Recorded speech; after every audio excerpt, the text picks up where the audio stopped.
6 on the shot clock.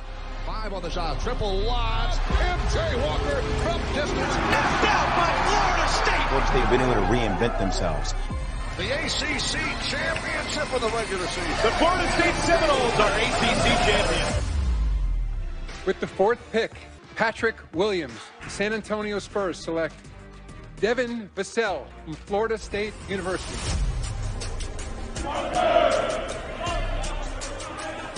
In my opinion, maybe the best he's had since I've been back in the ACC. Florida State's got dudes back. Heading from the Walker buries a big triple. Rumbling the other way to the basket. Evans leans in and scores. This time finding Polight. Well, it's rated 3 ball. It's Tallahassee. What they're so good at doing, they're that junkyard defense. 20. And the beating starts. We're the new bloods. We're here. And we're not going anywhere.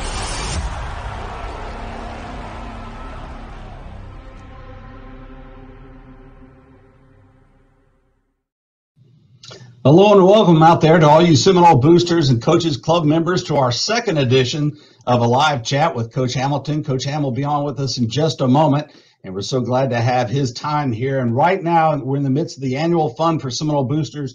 You can participate starting right now, and we need you to participate. We've separated it out this year under the leadership with Seminole Boosters of Michael Alford, and we are in the middle of a critical part of the fundraising, the annual fund that comes in every year, trying to boost our membership numbers back up to where they should be, and they're having tremendous success, they report right now, with all that. So you people are stepping to the plate just as we would expect, and it's such an exciting time for that. We'll give you more details on how you can do that in just a few minutes. And how you can renew and what to do to renew. But the place you visit is right below me there, FSU1Tribe.com. That's where you go to contribute to the FSU Annual Fund and re-up, renew, or become a new member of Seminole Boosters and do all the good that you do for Florida State athletics. And right off the bat, I want to report that some really good news. We had a really scary incident, obviously, in the Florida game when Florida forward Keontae Johnson went down during the game. And I'm reading this because medical information is really important, can only be released by the school or the parents. And they said he was air flighted from Tallahassee Memorial down to Gainesville yesterday. And he said he's now speaking with family members and doctors and has even been able to FaceTime with his teammates Tuesday. So that's really good news for Florida's tremendously talented forward who went down, obviously, with that condition. We're still not sure exactly what happened, but we'll find out. The good news is that he appears to be okay. And I think we've got Coach Ham on the line right now. Coach, you on? Yes, I am. There he is, Coach Hamilton. And if he looks tired, he's got a good reason to look tired. You don't, though, by the way, Coach.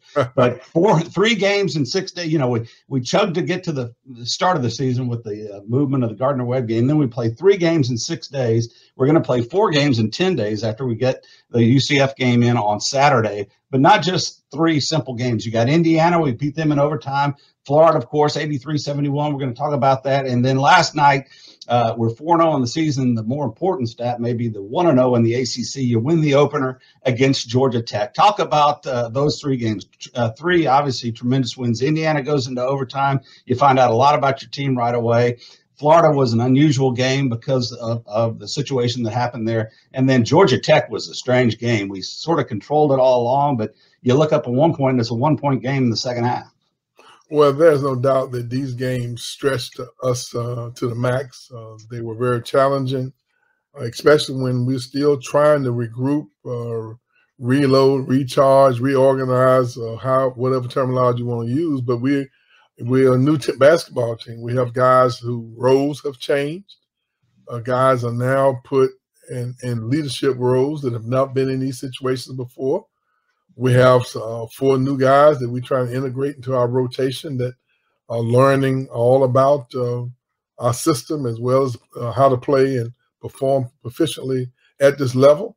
So we're a moving target now, and you said we are learning a lot about ourselves. There's no doubt. Without the benefit of the exhibition games and maybe whatever you call those games earlier in the year that you played, bye games or tune-up games of non-conference games, whatever you want to call them, we haven't had the benefit of them. So it's obvious to us as we move through this journey with those tough teams, we still a lot of growing to do. We're still not nearly as efficient as I think we will be when we get later on in the season. And what we're trying to do is we want to win our basketball games, and we're trying to get some game experience for guys who are inexperienced. We're trying to get guys who now have accepted and have moved into different roles to gain their confidence. We have a point guard that's moving from power forward to point guard, and now not only is that a transition that's challenging within itself, he's trying to learn a new system with new teammates, as well as try to integrate himself and when time comes for us to for him to be aggressive offensively. So we have a lot of moving parts. We're still in development stages of our program. We like our team. We like our physical talents. We like the emotional and the attitude part of the guys have displayed. We're just still working on our execution so we can become more proficient in all phases of our game. Right now, we're a moving target. Well, and I'll remind fans that one of the things that's become a hallmark of your program is that depth along the bench. And part of that sacrifice, particularly early in the season, is when you're going to play that many guys, it sets you back a little bit further in terms of getting that mesh together. But in the Georgia Tech game in particular, I noticed Georgia Tech, like I mentioned, also you look up, we were up 14, 16 points or something, then we're down 1. You sent 4 guys to the scores table, and I saw 2 of the Georgia Tech guards' eyes roll back in their head, seeing all these guys come in and fresh bodies come in there. And you reach down the bench, and every one of those guys you put in contributed. Calhoun, Quincy Ballard had a big bucket in that ball game in the short amount of time he was in there. Wyatt Wilkes was terrific coming in. Malik Osborne is always great, but you talked about roles, and it seems like they're ready when you reach down there for them. Well, that's a challenging development aspect of our program because we really feel that that boom squad mentality that we've had over the years, a group of guys that come in the game and change the tempo. Well, right now we feel that we're getting some pretty good offensive productivity when our rotation guys come into the game. But now what we're missing is that defensive energy that we had when Rodas and MJ and Trent and Chris Kamaji and gosh, I don't know who else was in that group. Different guys, but were rotated in. But it was so much energy that we brought into the game. We got to try to get back to that. Offensively, it's obvious those guys came off the bench and every one of them scored and gave us some offense.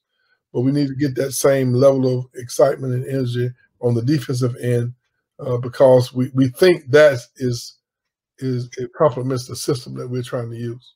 Yeah, people don't realize defense is harder to learn than offense almost. You got to work together on defense. It's even if you're playing man to man, the way we switch on defense, you gotta get adjusted to how these guys are going to switch and move. And in some cases, you're talking about guys who are switching off other than practice for the first time in a game. No doubt about that. When you have guys like Tanar and Quincy and Sadar Calhoun, Quincy, and Tanar Nagam, those guys, this level of ball is somewhat challenging and different for them. Now, Scottie, coming from Mount Verde, he's been exposed to this high level a little bit more than those guys. But we need for them to gain their confidence, get them on the floor, have some success, so that they can be efficient. And Wyatt Wilkes is overhead now, and obviously, and so is Nate Jack. He's been around a little while, but he hasn't played as much. But you can see when we needed a basket there, it was very timely. They went to their zone defense as he came into the game, and he came right in the game. The first time he touched the ball, he knocked the 3 down. You like to see that level of confidence. Same thing with Sadar Calhoun. He came in, and we reversed the ball, and the guy closed down on him aggressively, and he attacked the closeout. Quincy came in and gave us a basket. So we're getting, and what can I say about Wyatt? So we're moving in the right direction. But we still got tighten up some things in some areas where we need to tighten up. Well, you talked about leadership and veteran players, and MJ Walker played another tremendous game. Anthony Polight was terrific against Georgia Tech in particular. Did a lot of things. He's got every place across the box score marked for steals, assists, everything. Played really well. Well, but when you see guys playing 33 and 34 minutes this early in the season, that's somewhat alarming that you have to play guys major minutes like that in order for you to be successful. That just speaks to my point of we going more with our veterans during critical parts of the game. Mm-hmm. And when guys start getting over 26, 27 minutes, you worry that in February, will they still have that same level of energy? And we've won by giving tremendous effort, but we've never tried to tax them too much. That's why it's important that we develop our rotation guys. And once again, I'm almost reluctant to use the term substitutes because the way we play, we think we got 10, 11 starters. Those guys should be playing equal minutes. And that's where we've tried to develop our program, which is a little unconventional, but that's who we are. And it's been successful for us. And we want to keep it going in the same direction. And one of those points being you're working for something bigger. In other words, you're working to be the basketball team you want it to be in March and February. And sometimes you take your licks, at least in terms of appeal for the box score, a big win by getting these players in early when sometimes, especially when you didn't have the Gardner-Webb game to start out the year, maybe that's where your starters can play 14, 15 minutes instead of 33 minutes. Well, there's no doubt that we made it a little more interesting than I would like during the Georgia Tech game because there's a thin line. You want to win the game, and you want to give you guys an opportunity to develop. Maybe we won't play so close to the vest the next time. But again, we played I think we had 3 guys play over 30 minutes. That's not healthy over the long haul. But in order to get our first conference win under our belt, and with as many moving parts as we have, we did what we had to do to win. And Balsha Koprivica, I'm going to say it differently every time. So Balsha again played a really solid game inside, particularly offensively. He has sure made strides offensively, even from last year. There's no doubt that Balsha has made tremendous improvement. He got off to a slow start the other night, and he came off to the bench and regrouped. He came back in. He's one of the most improved players that I've ever seen. He's catching the ball. He's making passes. But once again, he's still growing and developing as well. He's a guy who I can't say enough about. He's allowed himself to be coached. He's a sponge. He finishes around the basket. He's very athletic. Has great hands. He's a good passer. And as he goes to the career, I think you'll see him start knocking down some jump shots as he moves along. He's been working very hard in those areas. But we're very, very pleased with the progress that he's made. And I failed to mention his name earlier.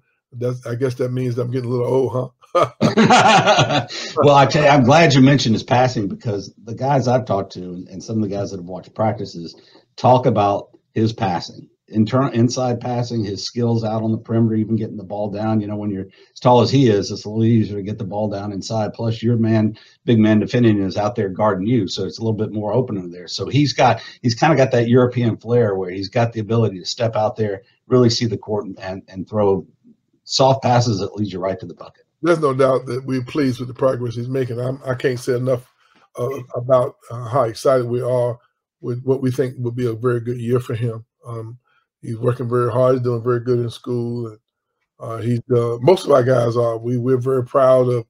I got a great report card today when an academic guy came over and left me the results of our exams. I must say I was very pleased. Well, I'm not surprised. You demand as much from off the court as you do on the court. We've got a question that's come in from one of our faithful Seminole boosters and supporters. Terry Vaughn wants to know, he says, we have had an uncanny ability to recruit big guys and multiple 7-footers. How much has Stan Jones and his reputation contributed towards these signings? Well, there's no doubt that Stan's been with me almost as long as my wife. And he does a great job. But he does a great job in all aspects of our program. A great teacher, great developer, very close to the kids, very demanding of them. He has great relationships, probably after they leave, better base relationships after they leave than sometimes when they're here with us. But we kind of recruit as a team. Stan, they're all equally as involved, and we kind of tag team everybody. But I think that Stan's reputation of being able to develop big guys, I think, does an awful lot. Plays a big part in the respect that people around the country have for our program. But he's done a great job in every area that we've asked of him in our program. And I have probably, in my opinion, I think I got the best basketball staff in the country. There's no doubt about that. I think I got the best basketball assistant staff on planet Earth. These guys do a great job in every area, off the court, on the court, mentoring the guys in the recruiting, developing relationships with them, following their path, encouraging them academically. We have a system where each guy he's called an academic coach, and each one monitors 4 or 5 players apiece, and they develop those relationships, even though it might cross over from one coach to another. But these guys, they make my job a lot easier. No doubt. I'm sorry to cut you off. I'm glad we got off on that subject, because one of the things I don't know if our boosters and fans appreciate is, and I don't know if you still do this, I assume you do, but does one assistant have the scout for the upcoming opponent so that they you sort of hand over the preparation in terms of talking about what the other team likes to do and how to get ready, and so you trade that off at times between assistant coaches? No doubt about that. I think one of the reasons why we seem to be always prepared when we play is because each assistant coach will have, let's say, 10 teams, approximately 10 teams. And so they'll watch films of them during the summer, during the fall before the season starts. And then as we start preparing, for instance, Georgia Tech was Coach Jones's preparation. University of Central Florida will be Steve Smith's. Now, Stan will have Clemson, Coach Jones will. Now, I like to try to not have them have 2 in a row, because, while one team we're working on one team, another coach is in his off time is studying the preparation for the next game. We like to keep it so that we alternate, and not one guy has 2 in a row, so that he can devote, one person is devoting all his time and efforts into preparation for the next game. Jim is one of our Seminole boosters as well, and he sent in a question that is along these lines, and that is in terms of player minutes. Do you have a coach assigned, or do you have somebody that is keeping track of minutes and who's going in where and the rotations, or how does that work? Well, I do have, but it's not as much how many minutes they're playing, is monitoring who needs a rest. Our players are very good at playing to exhaustion and letting us know that they would like to have a blow. We like to try to keep it somewhere no more than 4 to 5 minutes. Now, when a guy's in the game 6 or 7 minutes, he's looking for a place to rest, and we like to try to not take any possessions off. And when you extend minutes like that, if a guy's very talented, he might be somewhat effective, but he humanly is inhumanly possible at the pace that we like to play at to extend minutes without needing a break. So we don't have to really monitor that so much, but early in the season, I've gone more with our experienced players than I would like to. Hopefully we'll start evening that out as we move through the remainder of the games. Well, we've got a surprise and special guest for you right now, and I'm sure he can address what leadership means on the court and how hard it is to pull a guy like this off a court. If we can roll him in now, I think Trent Forrest is on with us live right now, and I think there he is. Coach, there's Trent Forrest. Trent, welcome aboard. You've got all the Seminole Boosters and Coaches Club members here that made your scholarship possible at Florida State, and you're sitting there with the show me your Utah Jazz sweatshirt there. I'm assuming that's what that is. But first of all, congratulations on the NBA. Second of all, you're in LA, right, to play the Clippers tomorrow? Or? Yeah. All right. Well, first of all, say hello to Coach Ham. He hasn't seen you in a while. What's up, Coach? we watch every minute, and believe me, CY is almost obsessed with knowing what everybody's doing every game. So I'll get a text or I get a video recording of everything every one of our guys are doing in the in the professional league in the NBA almost every day. Every article that's in the papers about Trent, I get copies of them via Coach Young. So I guarantee you he is the ultimate following all our players. As a matter of fact, Trent, I think you need to make a little haircut for TV, okay? Trent, we are so proud of you. And I speak saying we, meaning every Florida State fan, every little kid that ever saw you drive to the bucket. And, you know, you're one of the guys that our heart really broke for last year when we didn't get a chance to get to the NCAA tournament. But you're in LA, sitting in a hotel room, I assume. What is NBA life like? Yeah, it's, different, but a lot of what I'm used to already. So not much different, but definitely been prepared for it for sure. How about, have you had a chance to see Florida State play? We've only played 4 games, but I don't know if you had a chance to see us yet. Of course. Every game, I think I done caught every one of them so far. Hey, Trent, what we got to work on? I have to talk to you after this, Coach. There you go. Well, talk about what your experience at Florida State was like, Trent. We know what your experience was like for those of us that got to watch you play, but you're talking right now directly to the folks that contribute to Seminole Boosters, who pay for scholarships, they pay for everything we do with Florida State athletics and made your fabulous career possible. But what was your experience like? Yes, sir. No, it was great. Honestly, more than what I expected it to be. So, just with being able to get put through school and also just with basketball, I really couldn't ask for a better situation. I was just talking to somebody the other day, and I told him, I was like, if I had to go back and do it, I'd pick Florida State 10 times out of 10. But from basketball to the academics to just the people in the community, it was great. You were great to the community. That's why they were great for you. I know you could feel it as a player. I assume you can feel the energy of the crowd. But when that ball would go into your hands and it's a tight ball game and everybody just kind of relaxes, Trent's got the ball, we're okay, you know. Could you feel that when you play? How much can you feel? The Tucker Center obviously has become one of the toughest places to play college basketball in the country, and you made it that way.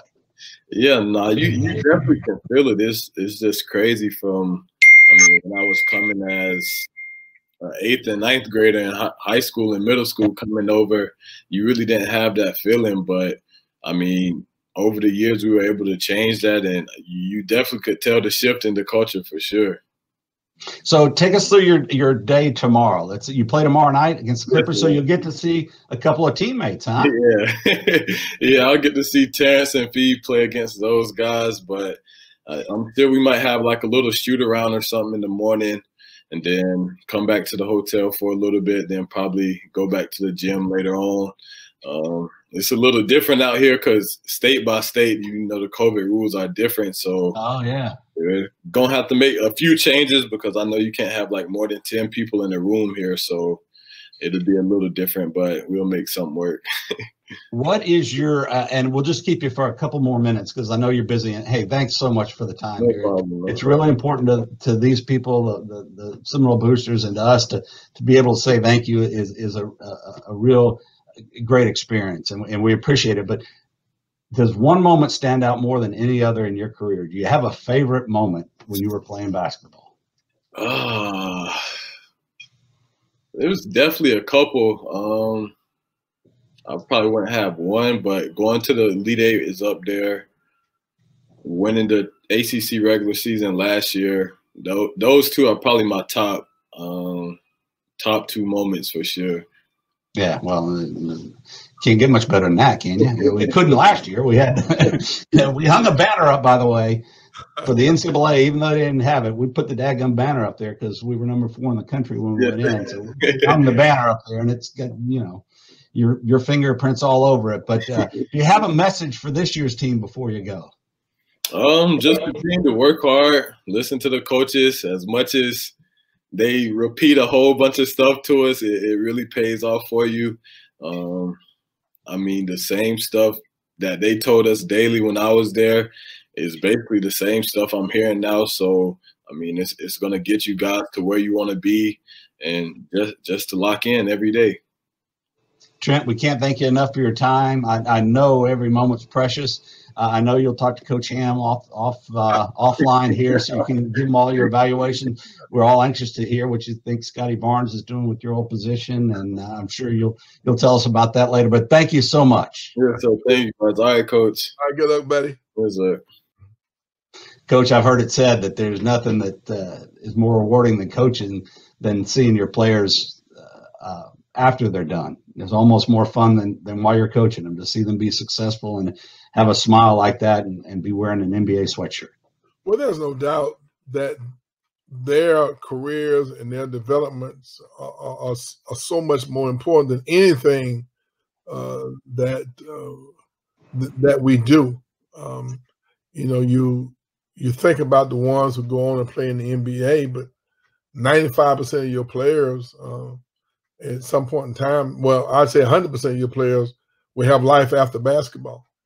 And you are preparing them more for life after basketball than basketball. But some of them are playing the NBA, and so if it's 6, 7, 8 years, then they still have a life to live. And some will play over in Europe and professionally for a number of years. But then by the time they start getting around 30, you know, then they're preparing their have a life to live. Are married. You're more concerned about what kind of husbands, fathers, neighbors, and citizens they're going to be as much or more than you do as a basketball player. Those guys get their degrees. They have good jobs and they lead good lives. And the basketball accomplishment, and you might not realize it, is small in comparison to the big picture of what they're going to do with their lives when the air goes out of the ball, when those legs are gone, and when their career is over. It's still a lot going on with them from that point on. So if you prepare them and you see them enjoying life, that's what's rewarding.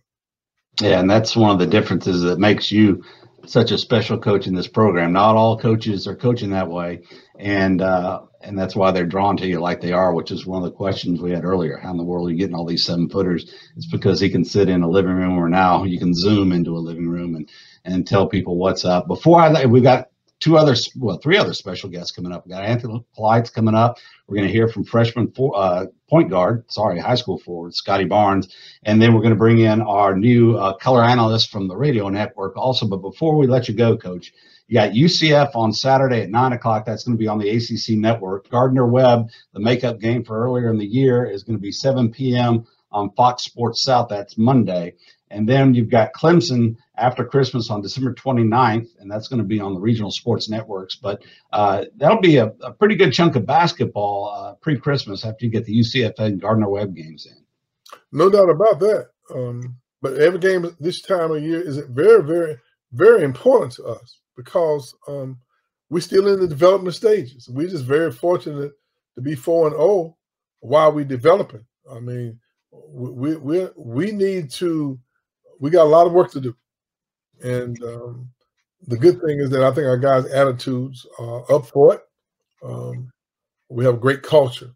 Our guys cheer for one another. They play unselfish. They share the ball. They share playing time. But I do need to equal those minutes out. You know, I can't.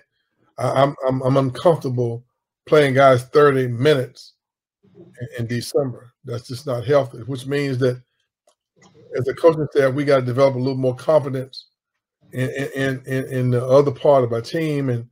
But we having such tough, hard-nosed, close games that we need to go with our experienced guys because we want to win the game. It's not like the players are not getting major minutes right now are not good enough, but they're not experienced enough for us to have the level of, for them to have the confidence and for us to have the confidence in them. But I'm sure it's going to come. It always does. We just got to try to keep everybody healthy. Coach, thank you so much for your time.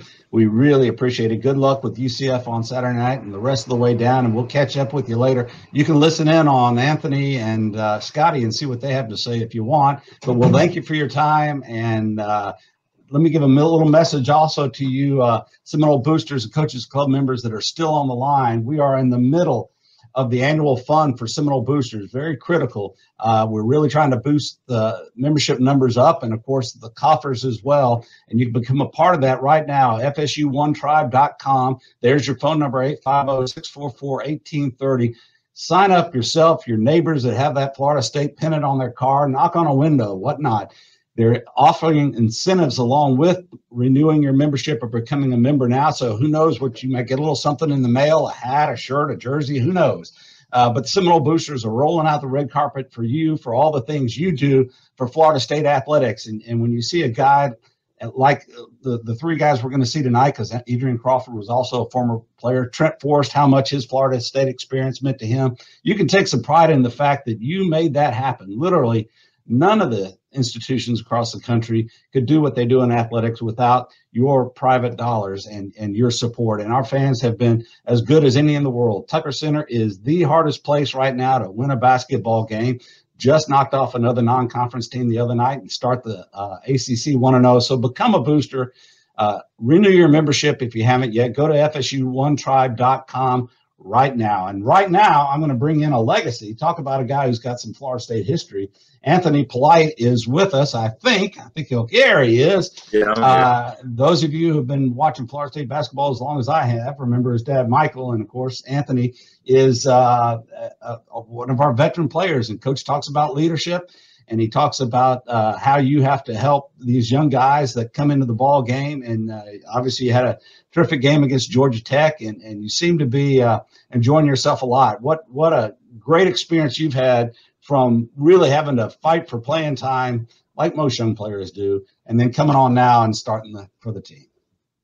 Yeah, I mean, it's been great. It's a process, and I trust the coaches, and I mean, it's just been working a lot, and the work pays off, and it shows. Well, you've got when Florida State's always played a lot of players. They played a lot of players when you were a freshman. You got in ball games when you were a freshman. Now you've got some freshmen getting in ball games while you're, one of the starters. So there is some sacrifice there in terms of, we were talking with Coach Hamilton earlier about, you think about it. He feels like offensively we're more adaptable. We seem to be easier to roll the players in. It's on defense where we're struggling a little bit with sometimes with the lineups they've got, and that's just a matter of playing together. I mean, practicing is one thing. You can practice all you want, but when you get in a game, it's different. Yeah.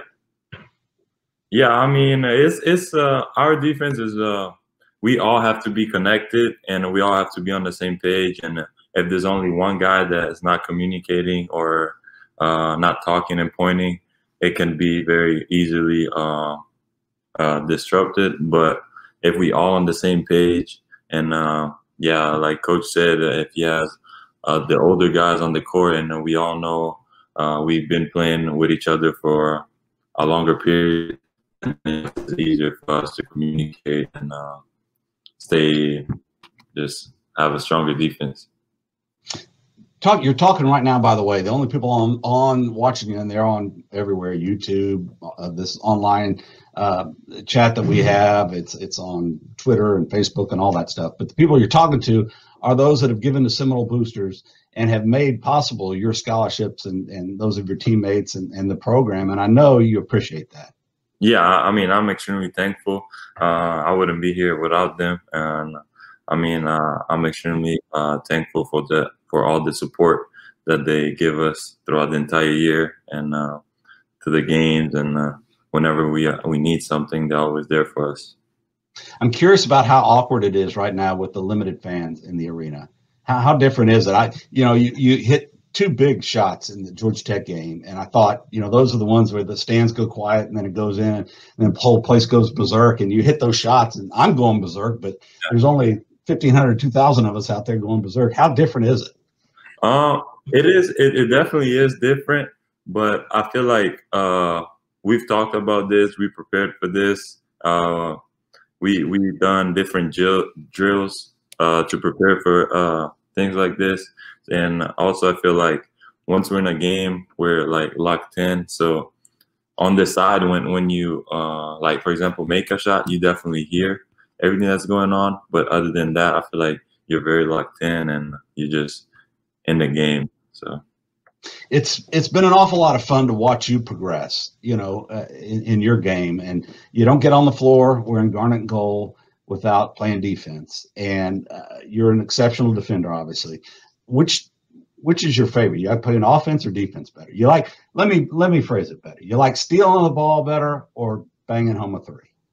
I like defense. I pride myself on defense. I take it personal to when I see somebody on the other team that might be the leading scorer or something like that, and I just want to try to keep them scoreless. Or I feel like that's my challenge for the game.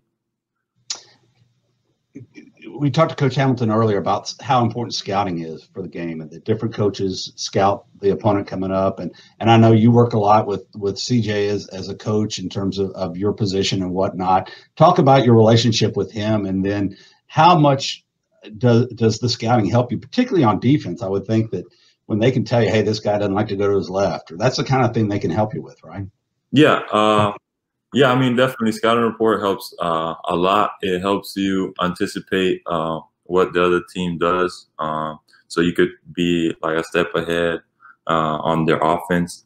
And that helps you, just be one step ahead. So you might be able to get one steal in one gap because you already knew what they were about to do. So you were already in the position where they were trying to get to before they got there. So you've been here 4 years. A lot of Florida State fans are familiar with your story, but it's still fantastic. So you've got Michael, who played for us at Florida State, and then goes and plays a terrific career all throughout Europe. So you grew up in Europe, essentially, and folks can hear a little bit of an accent there. That's your accent. And tell them a little bit about what it was like playing basketball in Europe, and then how much were you able to follow college basketball when you grew up over there? Yeah. Or did you? I grew up in the Italian part of Switzerland, and I played basketball there for the majority of my life when I was little. And then I got an opportunity to move to a city near France the year before I moved to the States.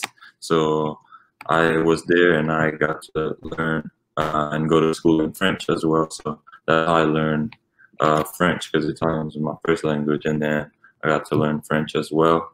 And that's when I first moved away from my family. And it was only like four hours away by car. So it wasn't too far. And I feel like that made it a lot easier to transition to the U.S. And because that's like a 10-hour flight. So it's not like my mom can say, I'm going to come see you. Right. So yeah, I feel like being away from home, even if it's only 4 hours, but I wasn't able to see my mom, my sister every day. That made the transition a little bit easier moving to the States. And just keep going with my basketball career over here. Last question for you is, how do you like this leadership role? Do you like the fact that in an Indiana overtime game, coach is looking at you and NJ and saying, lead the team, lead the team? Yeah, I love it. I was here as a freshman, and I was under great leaders. I'd say probably Terrence, Brian Angola, Trent Forrest, Phil Kofer, and all these guys, just seeing what they did and how they helped us. And now for me, being able to help our new guys and be in this position, I feel like it's a blessing. And I just try to do my best to put everybody in the best position so that we can keep growing and winning championships just like we did last year. Anthony, thanks for your time. You finally got a day of rest, had 3 games in 6 days. Yeah. They had the day off, so he took his time out to talk to you, Seminole Boosters and Coaches Club members, and thank you for all you're doing. Anthony, thanks so much. Good luck against Central Florida and Gardner-Webb coming up, and then have a little Christmas break, and then we'll take on Clemson. Yeah, thank you guys so much for everything you guys do for us and for me and for the basketball program. Thanks much. Now let's bring on Scottie Barnes. I think Scottie's with us. Whole country's been there. He is. How you doing, Scottie? How you doing? I'm doing good. All right. He's our freshman point guard. He was the number 6 player in the country coming out of high school. He played forward and is now playing point guard. And I don't know what they told you at halftime of the Georgia Tech game, but it sure got you going. What'd you have, 2 points in the first half and then exploded in the second half? That's what it was, but it wasn't really telling me nothing. We just tried to stick to the game plan, get some ball movement, and we just had to get things going. We just tried to keep extending our lead.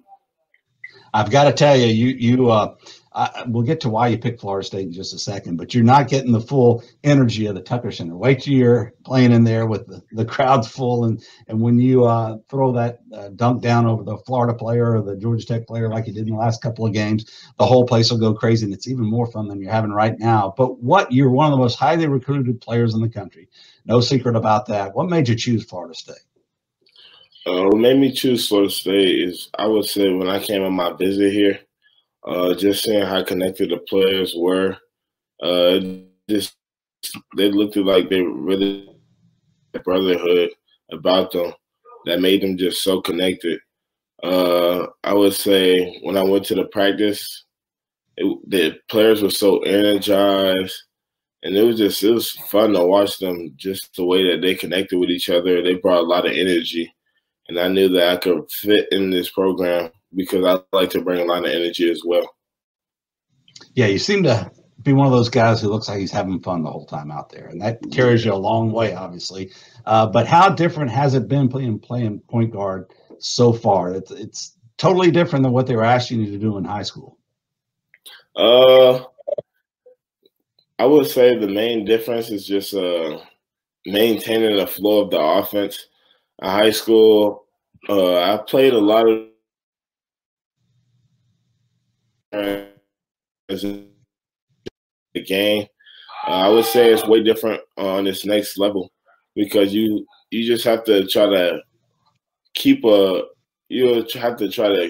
flow going throughout the offense, get the ball movement. It's more leadership that you have to do. Well, and you're in I don't want to say a difficult position, but a challenging position at point guard as a true freshman, because you've got veteran players out there and you've got to decide where to distribute the ball or whether to take it yourself. And obviously, particularly in that Georgia Tech game, at some point you just said, look, I can take this guy down low and score on him. And I want to roll it back because I've heard that when you went in the locker room after the Indiana game, that the locker room was like an NCAA tournament game. It exploded when you came in after hitting that shot, and everyone went crazy. True? In the locker room, I just came back from an interview. And I walked in there. I thought it was about to be all cool, and the players just were so hyped. They hyped me up. It was fun. It was a fun thing. It was a good feeling. How much is the pace of college basketball different than your high school in terms of not just the game, but so many games in succession and trying to recuperate physically? I think it's a way more physicality than it was in high school. Everyone's physical. Everyone's big. I would say the pace is different, probably because it's a lot more running. It's a lot more transition defense. I feel like every team is probably trying to push the ball way more than in high school. And college is just try to run the ball. How much of that, the pace of the game, is directed by the coaches to you? I mean, do they tell you at times get down the floor and then other times slow it down? And are you conditioned to look over there and see what they're looking for? I would say a lot of the time, most of the time, we want to try to push the ball, look for easy. Looks like and then if it's just probably not there, we probably want to run the offense and try to get a good flow. Having a couple of technical. Sorry about that. You froze there just for a second. One last question for you, and that is, it's got to make your job easier as a point guard to have guys that can catch the ball like you do. And not everybody's got the big guys that can, all of a sudden this catches the ball great. Raekwon Gray has got as good a hands for a big guy as anybody in the country, and that sure has got to give you some confidence to give that ball up inside. Can you repeat the question? You kind of froze. I'm sorry. I was just mentioning that it's got to make you feel better as a point guard to have big guys that have hands like you've got on your team. Balsham and Raekwon Gray have tremendous hands, so it must give you confidence to take that ball down inside. For sure. I think a lot of people, we all have faith and trust in each other. We know what each other are capable of throughout the game. Like, I know I put my trust in Bosch that he can finish on defenders because he works every day in practice. Raekwon Gray, everyone has trust in him because we know what he can do, what he shows up in practice to do. We all have faith and trust in each other that they can do their job on the court. And it's just amazing playing with those guys, They make the game a whole lot easier for me. They help me in ways throughout my transition on the court and throughout the game. Scottie, thank you for your time. Enjoy this one day off for the first time in a while. Appreciate your time. We're really looking forward to watching you play all season long, and congratulations on the good start. Thank you guys for what you do for this program and for helping us out. And thank you. And that's a great message. Again, Seminole Boosters, we're in the middle of the annual fund campaign. We need you to be a part of it. We need your neighbor to be a part of it. We need your classmates at Florida State to be a part of it. Join now. Go to FSU1Tribe.com. And right now we're going to bring in another Florida State alum, Adrian Crawford, one of the all-time great guards for us, who's now transitioned into the seat next to Gene Deckerhoff for every game. He's the color analyst. So in just a moment, I think we're going to bring on Adrian Crawford. There's Adrian. How are you? I'm doing well. Can you hear me? I can hear you. Awesome. Okay, I couldn't. I was trying to make sure I had my ear, trying to get them checked out, and it wasn't. No, you're good. You're good. All right. Awesome. All right. Good. Last time we talked to you, we had just opened the season a little late and had only one game under our belt. Now you've got a pretty good sampling. You got an overtime win over Indiana. You've got the win over Florida, as odd as it was with what happened. And then you got last night's win over Georgia Tech. Central Florida is coming up, and the Gardner-Webb reposition there on Monday, and then Clemson right after Christmas. But 4 games in, 4-0, 1-0 in the ACC. What do you see so far? What I see is a team who is, they're really clicking well. Like doing a good job on the defensive end. I also see a team that, we just had Scottie on, who's an immense talent. But what's amazing is that, he's just starting to even scratch the beginning of how good he can be. His first year, being a freshman point guard in this league. We had, I think sometimes we forget, we had, the great Trent Forrest for 4 years, And so Scottie, again, learning to be in that lead guard spot, which he's doing a great job. I think this team just is scratching the surface. They're going to keep getting better. But I think defensively, they've been amazing. There's been some, spurts on the offensive end. They've been really good. You're seeing some of the development of the bigs that are coming along. And I think, one of the guys probably been the most impressive to me, probably one of the most unsung heroes. I mean, again, it's Anthony Polight. Again, he's shooting 50 from the 3. On the defensive end of the floor. I think a lot of times people don't see this, but I watched one possession the other night, and I watched this young man guard his man. We always say in basketball, guard your yard. He guarded his yard. Somebody else got drove on. He helped them guard their yard. Then he went to help side, help somebody else. He just is a do-it-all guy. And so I think he's been incredible so far this year. Yeah, and Georgia Tech, the win just last night, was a different kind of game in that we seemed like we were in control the whole time, but you look up at one point in the second half where we're only up 1 or 3 or something like that. But Georgia Tech runs a lot of different defenses. They do some funky things. So it was really a good test for a Florida State team to make adjustments. Coach didn't sound like he was tremendously happy with some of the defensive lapses. And I knew when I saw Zero, that guard, go down and score twice down through the lane in the second half, that Coach was going to have a few words to say about that. But having said all that, that lineup, Indiana, Florida, Georgia Tech, 3 wins, is challenging in all 3 ways. Those are good teams. They are. And again, it's always a reminder that, we're playing with, we lost 3 guys to the NBA, and then we lost. And again, I think what we also have to remember, we lost the all-time leading, the most wins in NCAA, in FSU history with the guy whose season got cut short. So for us to be doing that, and we're in the midst of COVID without having multiple, what we would call like kind of warm-up games where you can work the kinks out. Coach is, last night, we even saw it where he's trying to play with lineups. Again, you can't, MJ Walker played 33 minutes last night. And if you know anything about a Coach Hamilton team, because he wants these guys come March ready to play.